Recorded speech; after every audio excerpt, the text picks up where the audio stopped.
Hello hello hello नमस्कार, कैसे हो आप सभी। आशा करता हूँ आप बहुत अच्छे होगे और बहुत अच्छे रहना है बेटा। बिकॉज आज बहुत अच्छी तरीके से हम पढ़ने वाले। बहुत सारे लोग ऐसा बोलते हैं कि सर आप बहुत अच्छा पढ़ाते हो, लेकिन ऐसा बात नहीं है। मुझे मुझे ऐसा लगता है कि मैं आपको बस कैसे पढ़ना है मज़े लेकर वो सिखा रहा हूँ, तो वो सीखना बहुत इंपॉर्टेंट है लाइफ में। अ, तो वही बात है। तो ले लीजिए खाने का सामान, कॉफ़ी वॉफ़ी ले लीजिए और चलिए स्टार्ट करते हैं मज़े मज़े में एक और बार फिर से। आज हम पढ़ने वाले हैं यूनिट 7 यानी कि module 7 application and project report preparation. अब सर ये तो इतना छोटा सा सिलेबस है और 4 लेक्चर्स क्यों लिखा है? बिकॉज़ इसमें थोड़ा-सा कंटेंट है और इसमें थोड़ा-सा मतलब वो वाला चीज़ है कि आपको समझने का थोड़ा-सा चीज़ कम है। आपको बस चीज़ों को अंदर लेना है और मतलब वॉमिट करके आना है। तो ये सब कुछ चीज़ है, ठीक है। 4 लेक्चर्स है और मैं एक लेक्चर में इसे खत्म करूंगा। और क्या क्या इसका कंटेंट है ये मुझे पता है, ठीक है। तो आपको बस पढ़ते रहना है, मज़े लेकर पढ़ते रहना है, बस आपको बस यही करते रहना है। तो चलो अब ये देख लो, मैं क्या क्या टॉपिक हम पढ़ने वाले। Project application, project report, DPR क्या होता है, तो ये सब पढ़ने वाले, ठीक है। तो सर शुरू करते हैं। सबसे पहली बात तो प्रोजेक्ट एप्लीकेशन क्या है सर। अब मान लो जैसे आप जॉब के लिए रेज्यूमी बनाते हो ना, रेज्यूमी बनाते हो, तो वही होता है प्रोजेक्ट एप्लीकेशन। मान लो आपका एक प्रोजेक्ट आप करना चाहते हो। अब ये इस प्रोजेक्ट को आप करना चाहते हो, मान लो इस प्रोजेक्ट के लिए आपको पैसे की ज़रूरत होगा। तो मान लो बैंक से पैसे की ज़रूरत होगा। आपको कुछ तो अप्रूवल चाहिए। मान लो आपके एक लैंड में आप एक फैक्ट्री बना रहे हो, तो आपको उसके लिए गवर्नमेंट से अप्रूवल चाहिए। किसके साथ अप्रूवल चाहिए? गवर्नमेंट से अप्रूवल चाहिए कि मैं एक ऐसा फैक्ट्री बनाऊंगा, मेरे को इतना लैंड लगेगा। तो वो गवर्नमेंट से आपको क्या चाहिए होगा बेटा?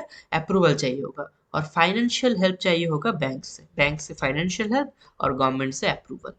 अब ये बात है कि आप किसके आधार में ये हेल्प चाहेंगे, किसके आधार में आपको कुछ रिटर्न देना होगा ना कि मैं इतना प्रोजेक्ट मतलब ये प्रोजेक्ट करना चाहता हूँ, प्रोजेक्ट का कॉस्ट इतना है, इतने दिन में खत्म हो जाएगा, थोड़ा सा गोल ओरिएंटेड होगा। तो वही होता है project application. It's like your resume. So क्या होता है प्रोजेक्ट एप्लीकेशन? एक फॉर्मल रिक्वेस्ट होता है। अब प्रोजेक्ट एप्लीकेशन में आप डिटेल में तो सब कुछ नहीं लिखेंगे ना, उतना पढ़ने की समय किसी को नहीं है। तो एक फॉर्मल रिक्वेस्ट है कि मैं ये रिक्वेस्ट करना चाहता हूँ, मेरे पास इतना पैसा है, अगर मैं इसको सक्सेसफुली रन भी नहीं कर पाया तो भी मैं बैंक का लोन चुका सकता हूँ। तो ये बात है प्रोजेक्ट एप्लीकेशन का। सो ये क्या है? आपका एक फॉर्मल रिक्वेस्ट है जो कि आप funding agency, banks, government institution से लेते हो अप्रूवल के लिए और फाइनेंशियल जो असिस्टेंस है उसके लिए। ठीक है, किसके लिए बेटा? अप्रूवल के लिए और फाइनेंशियल जो असिस्टेंस है उसके लिए। मतलब आपने अभी प्रोजेक्ट शुरू नहीं किया है, शुरू करना चाहते हो, आपको अप्रूवल लगेगा, आपको कॉस्ट लगेगा, वो सब कुछ जो आप हेल्प लेना चाहते हो उसी का ही रिटर्न एक चीज है। आपका फॉर्मल रिक्वेस्ट होता है प्रोजेक्ट एप्लीकेशन। समझ गए? समझ गए सर, इतनी आसानी से समझ गए। और सर पर्पस क्या है? पर्पस वही है, फाइनेंशियल सपोर्ट, बैंक से फाइनेंशियल सपोर्ट्स लेना है। अभी अप्रूवल की ज़रूरत है हमें, टेक्निकल और एनवायरमेंटल अप्रूवल। जैसे मैंने आपको बोला है ना कि एक मैं फैक्ट्री बनाना चाहता हूँ। अब गवर्नमेंट ने सोचा कि ये तो फैक्ट्री बनाएगा, लेकिन अगर इसका फैक्ट्री भर गया तो पॉल्यूशन ज़्यादा होगा। ऐसा हो सकता है कि उसने हमें अप्रूव नहीं किया, गवर्नमेंट ने हमें अप्रूव नहीं किया, तो हमें उसे मनवाना पड़ेगा कि मेरा अप्रूव कर लो। तो वही चीज़ है, सीख सीख सीख का मतलब क्या है? मतलब सीख, ऐसे ऐसे ऐसे करके मांगना। तो यही होता है। एक और बात होता है कि प्रोजेक्ट आप समरी प्रेजेंट करते हो, सो यही होता है पर्पस। पर्पस मतलब किस लिए चाहिए होता है, वही है। मैं आपको समझा दिया, बहुत आसानी से समझा दिया बेटा। अभी कंटेंट्स, कंटेंट्स का जो मेरा एक फंडा रहता है, बिकॉज ये बहुत आपको याद बहुत करना है, तो मैं आपको बोलूँगा कि प्रोजेक्ट रिपोर्ट का जो कंटेंट है वही आप याद करके चले जाओ। अगर प्रोजेक्ट रिपोर्ट का कंटेंट याद करके चले गए ना बेटा, तो एप्लीकेशन में भी वही है, डीपीआर में भी वही है, सब कुछ में वो सेम कंटेंट आप छाप दोगे। मैं बोलता हूँ क्यों ऐसा है, ठीक है। तो ये मैंने थोड़ा सा एक एग्जांपल दिया है, आप थोड़ा सा देख लो। ये एग्जांपल आपको जो भी आपका टेस्ट है उसमें लिख के आना है, तो आपको ये समझ में आने वाला है बहुत, क्योंकि बहुत आसान शब्दों में लिखा है। ठीक है सर। यहाँ पर मैंने जॉब रिज्यूमे वाला भी लिख दिया है, तो आपको टेंशन लेने की ज़रूरत नहीं है। उसके बाद है प्रोजेक्ट रिपोर्ट। अब सर प्रोजेक्ट रिपोर्ट क्या है? हम अब अप्रूवल पा चुके हैं, हमें फंडिंग मिल चुका है, हमें फंडिंग मिल चुका है, हम अप्रूवल पा चुके हैं। अब हमें प्रोजेक्ट स्टार्ट किया और प्रोजेक्ट को लिखते लिखते जा रहे हैं। जैसे हम किसी भी एक चीज़ को जब पढ़ाई शुरू करते हैं, प्रोजेक्ट शुरू करते हैं, तो क्या करते हैं? उसे लिखते लिखते जाते हैं कि पाइथन में आज हमने वेरिएबल पढ़ा, आज हमने इफ एल्स कंडीशन पढ़ा, आज हमने ये पढ़ा, आज हमने वो पढ़ा। वही प्रोजेक्ट का है कि प्रोजेक्ट में आज हमने ऐसा एक चीज किया, तो ठीक है उसका रिटर्न लिख लिया। तो एक डिटेल ब्लूप्रिंट होता है जो प्रोजेक्ट का, उसी को ही कहते हैं प्रोजेक्ट रिपोर्ट। मतलब एप्लीकेशन प्रोजेक्ट शुरू से पहले शुरू होता है, प्रोजेक्ट रिपोर्ट प्रोजेक्ट के दौरान या प्रोजेक्ट के बाद शुरू होता है। यही डिफरेंस है सर। इतना आसान, इतना आसान। पता नहीं लोग क्यों कॉम्प्लिकेटेड करते, मुझे पता नहीं है, आपको भी ज्यादा सोचना नहीं है। तो प्रोजेक्ट रिपोर्ट क्या है? कंप्रिहेंसिव डॉक्यूमेंट है। अब बेटा कंप्रिहेंसिव का मतलब क्या है? कंप्रिहेंसिव मतलब है in detail document, in detail document जिसमें डिटेल होगा, जिसमें जो आपने प्रोजेक्ट जो भी अ, अपने अप्रूवल जो प्रोजेक्ट के लिए अपने एप्लीकेशन पढ़ा था, उसमें इन डिटेल नहीं था बिकॉज किसी को पढ़ने का समय नहीं है। लेकिन प्रोजेक्ट जो रिपोर्ट होता है वो इन डिटेल है, वो इन डिटेल है बिकॉज वो आपका खुद का चीज़ है। जैसे कि फिजिबिलिटी, फिजिबिलिटी का मतलब क्या है? प्रोजेक्ट ठीक है संभव है कि नहीं है, कैसे संभव हुआ, वो वाला पार्ट। ठीक है, प्रॉफिटेबिलिटी, प्रोजेक्ट का प्रॉफिट कैसा हुआ, तो वो क्या है? डिटेल, डिटेलिंग आप किसका कर रहे हो? फिजिबिलिटी और प्रॉफिटेबिलिटी का, एफपी का, बस यही होता है। अब detail project report, project report का ही अगर थोड़ा सा और डिटेल वर्जन होगा तो उसे हम कहेंगे बेटा डीपीआर, यानी कि डिटेल प्रोजेक्ट रिपोर्ट। इसमें शॉर्ट क्वेश्चन आ सकते हैं तो इसका थोड़ा सा फुल फॉर्म पढ़ लेना। ठीक है, अभी ये बिजनेस प्लान डॉक्यूमेंट है, बिजनेस प्लान डॉक्यूमेंट एक ही चीज है, आपको कुछ भी बोल सकते हैं। ठीक है, ठीक है बेटा।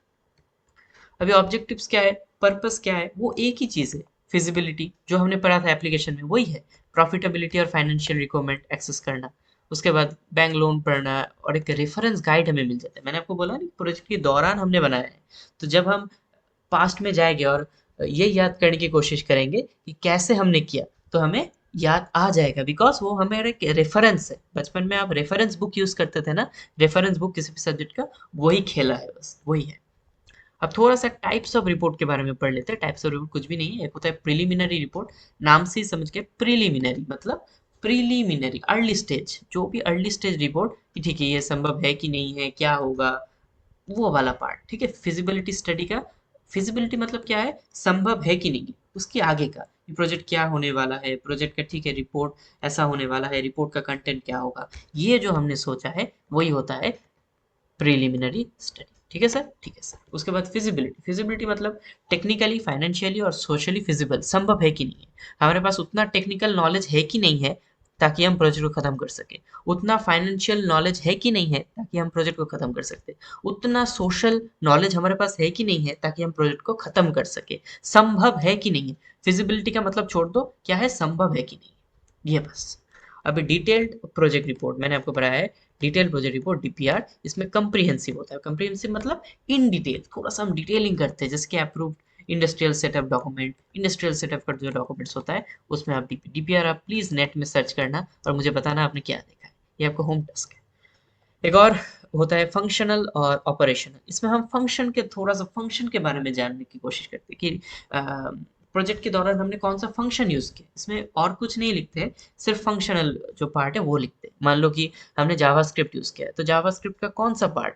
डॉक्यूमेंट ऑब्जेक्ट मॉडल यूज किया है, डॉम यूज किया है जावास्क्रिप्ट का, तो ठीक है जावास्क्रिप्ट का डॉम इधर, जावास्क्रिप्ट डॉम एक फंक्शनल ऑपरेशनल है ना, ऑपरेशन हमने किया है, ये ठीक है। उसके बाद बैकएंड में पाइथन, तो पाइथन का कौन सा ऑपरेशन यूज किया है, वही जो जिस रिपोर्ट में हम करते हैं ऑपरेशनल एक्टिविटीज में फोकस करते हैं, वही होता है ऑपरेशनल।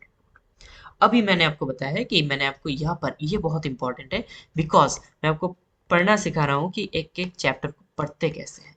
और कंटेंट्स ऑफ प्रोजेक्ट रिपोर्ट, ये जो मैं कंटेंट्स बताने वाला हूँ ये प्रोजेक्ट एप्लीकेशन का भी कंटेंट है, डीपीआर का भी कंटेंट है, फाइनेंशियल रिपोर्ट का भी कंटेंट है, ऑपरेशनल रिपोर्ट का भी कंटेंट है, सबका कंटेंट है, एक जगह लिख दिया हूँ। अलग अलग पढ़ने की कोई जरूरत नहीं है बेटा, ज्यादा मतलब उतना हार्डवर्क की जरूरत नहीं होता है, मैं आपको बोल रहा हूँ। ठीक है, अब क्या होता है प्रोजेक्ट रिपोर्ट, क्या इंक्लूड करते हैं? जब प्रोजेक्ट रिपोर्ट हम पहले बनाने वाले तो उसका एक समरी देंगे ना, पहले तो समरी देंगे भाई, जीस्ट निचोड़ के देंगे कि ठीक है हमने प्रोजेक्ट रिपोर्ट, मान लो एक वेब डेवलपमेंट का रिपोर्ट बनाया, तो हमने क्या क्या यूज किया, क्या क्या फंक्शनलिटी है, जब किसी भी यूजर लॉग इन करेगा तो क्या उसे देख पाएगा, तो वो एक समरी पहले तो आप दे दो, पहले तो समरी दे दो। तो best brief overview of the project, क्या क्या हमने यूज किया, कैसे कैसे काम करता है, तो थोड़ा सा पढ़ने में भी इंटरेस्टिंग लगे। तो एग्जीक्यूटिव समरी बहुत इंपॉर्टेंट है। उसके बाद आता है इंट्रोडक्शन और बैकग्राउंड, कि हिस्ट्री क्या है, क्यों आपने ऐसा किया, पर्पस क्या है कि क्यों अपने प्रोजेक्ट को बनाया है। तो ये वाला जो पार्ट है इसे हम कहेंगे इंट्रोडक्शन एंड बैकग्राउंड। उसके बाद थोड़ा सा डिस्क्रिप्शन दीजिए कि डिटेलिंग में थोड़ा सा जाइए, प्रोसेस और टेक्नोलॉजी हमने क्या यूज किया उसमें थोड़ा सा जाइए। उसके बाद मार्केट एनालिसिस, कि ये किस कस्टमर के लिए है, किस कंपटीटर्स को हम टारगेट करने वाले हैं, उसको हम कहेंगे मार्केट एनालिसिस। उसके बाद थोड़ा सा फिजिबिलिटी पार्ट में जाइए कि रॉ मटेरियल्स है, equipment, production capacity, man power, ये कैसे संभव हुआ कि नहीं हुआ, इसमें हम थोड़ा सा जाएंगे। उसके बाद फाइनेंशियल अप्रेजल, मतलब प्रोजेक्ट का कॉस्ट कितना है, रेवेन्यू का जो प्रोजेक्ट है वो कितना है, break even analysis, cash flow मतलब कैश कितना आ रहा है और हमारा प्रॉफिट कितना होगा प्रोजेक्ट से, वही होगा आपका फाइनेंशियल अप्रेजल। अभी इकोनॉमिक और कॉमर्शियल वायबिलिटी के बारे में थोड़ा सा पढ़ेंगे। उसमें से ये थोड़ा सा आता है, ये आप छोड़ सकते हो। हाँ बेटा, ये थोड़ा सा टेक्निकल टर्म हो गया, मुझे नहीं लगता आपको ज़रूरत है। 7 नंबर पॉइंट आप छोड़ सकते हो, ये मतलब नहीं लगेगा, ठीक है। उसके बाद सोशल और एनवायरमेंटल इम्पैक्ट, मतलब हमारा जो प्रोजेक्ट है उसमें क्या इम्पैक्ट पड़ेगा। मान लो हमने एक वेबसाइट बनाया है जिसमें आप पढ़ सकते हो, आप वीडियो लेक्चर देख सकते हो, तो उसमें स्टूडेंट का क्या हेल्प होगा, स्टूडेंट का सोशली, सोशल सोशल मतलब ये जो हमारे आसपास के लोग हैं उनमें क्या इम्पैक्ट होगा। मान लो स्टूडेंट उसमें वीडियो लेक्चर देख सकते हैं तो उसे ऑफलाइन क्लास करने की जरूरत नहीं है, तो ये इम्पैक्ट पड़ सकता है, ठीक है। एम्प्लॉयमेंट जनरेशन, इन्वायरमेंटल इम्पैक्ट हम पे कितना पड़ेगा है, एनवायरनमेंट क्या क्या, मतलब आपने मान लो एक शोरूम खुला है और उसमें से बहुत पॉल्यूशन हो रहा है, तो वो तो मतलब एनवायरनमेंट के लिए बहुत खराब है, वो पढ़ रहा है कि नहीं पढ़ रहा है, वो थोड़ा सा चीज़ है। उसके बाद इम्प्लीमेंटेशन, अब गैंट चार्ट, माइलस्टोन्स, टाइमलाइन, थोड़ा सा इम्प्लीमेंटेशन डिटेल्स भी दो। उसके बाद बहुत बढ़िया एक पार्ट जो कि सब में रहता है, रिस्क एनालिसिस, मिटिगेशन। उसके बाद आप कंक्लूजन। हमने कैसे शुरुआत किया बेटा, कंक्लूजन से शुरू किया क्या, नहीं, समरी से शुरू किया। Summary, introduction, description, market analysis, technical part में अभी चले आए। उसके बाद फाइनेंशियल, हमें फाइनेंशियल प्रॉफिट कितना हुआ वो भी तो देखना है ना। उसके बाद इकोनॉमिक ये छोड़ दो, सोशल इन्वायरमेंट इम्पैक्ट क्या होगा, implementation schedule, risk analysis, mitigation, conclusion and recommendation. Conclude कर दिया, उसके बाद फर्दर क्या क्या इंप्रूव कर सकते हैं उसका रिकमेंडेशन दे दिया, ठीक है बेटा। अब ये थोड़ा सा हमने एग्जाम्पल दिया है, आप इसको थोड़ा सा देख लेना, वीडियो को पॉज कर लो या मैं नोट्स तो दे दूंगा, ठीक है। अभी गाइडलाइन क्या है बेटा, गाइडलाइन मतलब कैसे कैसे आपको प्रोजेक्ट रिपोर्ट बनाना है। प्रोजेक्ट रिपोर्ट ये आपके कॉलेज के लिए बहुत इंपॉर्टेंट है, बिकॉज आप कॉलेज का रिपोर्ट भी दिखाने वाले हो, क्या क्या स्टेप्स आपको लगेगा, ये बहुत इंपॉर्टेंट है, ठीक है बेटा, ठीक है। मान लो ब्लैक बोर्ड में चले जाते हैं, बिकॉज अभी थोड़ा सा दो चीज़ देखेंगे, दो प्रोजेक्ट रिपोर्ट देखेंगे। मान लो ये एक प्रोजेक्ट रिपोर्ट है, मान लो ये एक प्रोजेक्ट रिपोर्ट है और ये एक प्रोजेक्ट रिपोर्ट है। अभी कौन सा प्रोजेक्ट रिपोर्ट आपको अच्छा लग रहा है, ये वाला अच्छा लग रहा है, क्यों, बिकॉज इसमें ऑब्जेक्टिव है, पहले पॉइंट वाइज डिटेल एक्सप्लेनेशन है, गोल्स है, अप्रोच है। उसके बाद देख लो ना कितना ग्राफ बनाया हुआ है। उसके बाद front end back and server में डिटेल एक्सप्लेनेशन है, कॉस्ट कितना लगा इसमें है, टेबल्स के फॉर्म में इसको थोड़ा सा रिप्रेजेंट किया गया है। तो ये वाला ज़्यादा अच्छा लग रहा है, तो यही आपको करना है। अगर कुछ चीज़ें जो कि आपके आँखों से अच्छा लग रहा है, तो वो आपको करना है, ठीक है? जैसे ये वाला तो फालतू की चीज़ है, मान लो मैं मतलब ये बहुत ही कुछ फालतू स्टूडेंट्स नहीं बनाया होगा, ठीक है? जैसे कि हम भी फालतू स्टूडेंट्स ही है, तो हम भी बनाते हैं ऐसे, ठीक है? लेकिन आपको ऐसा नहीं बनाना है, ठीक है? तो क्या है, प्रोजेक्ट ऑब्जेक्टिव्स को पहले बोलो कि क्या-क्या ऑब्जेक्टिव्स है, क्यों हमने किया, पर्पस। उसके बाद कैसे एनालाइज़ डेटा किया, जैसे मैंने टेबल के फॉर्म में डेटा था ना, टेबल के फॉर्म में डेटा था, तो डेटा रिप्रेजेंट करना बहुत इंपॉर्टेंट है, कलेक्ट और एनालाइज करो। उसके बाद लॉजिकल फ्लो है कि नहीं है, कि पहले तो फ्रंट एंड जाएगा, उसके बाद बैक एंड में कैसे सर्वर के साथ कम्युनिकेट करेगा, तो लॉजिकल फ्लो होना चाहिए। उसके बाद आपको ग्राफ्स, टेबल्स और चार्ट्स तो होना ही चाहिए क्लैरिटी के लिए, कॉस्ट एस्टिमेशन होना चाहिए, लैंग्वेज बहुत क्लियर और कंसाइज होना चाहिए, ऐसा नहीं कि स्पेनिश में लिख दिए, ऐसा नहीं कि मतलब बहुत मतलब आपको इंग्लिश लिखना है, ऐसा भी नहीं, ठीक है। उसके बाद रिव्यू और फाइनलाइज कर दो, सबमिशन के बाद थोड़ा सा जो रिव्यू होता है वो आप कर सकते हो, ठीक है।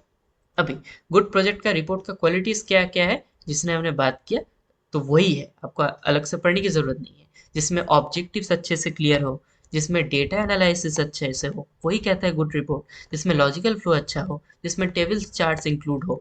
तो सर आपने क्या किया, सर हम क्या कर रहे हैं कि एक ही जो हमारा आंसर है उसमें से सेकंड क्वेश्चन का भी आंसर निकल रहा है।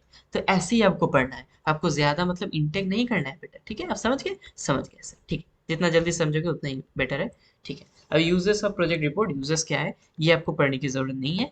मैं आपको यहाँ पर भी थोड़ा सा देखता हूँ, ये आपको पढ़ने की ज़रूरत नहीं है।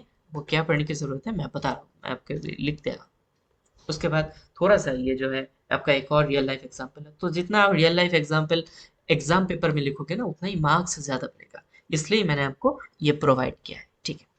उसके बाद थोड़ा सा पीवाईक्यूज है, तो इसमें एक पीवाईक्यूज है जो कि पर्पस एंड कंटेंट्स।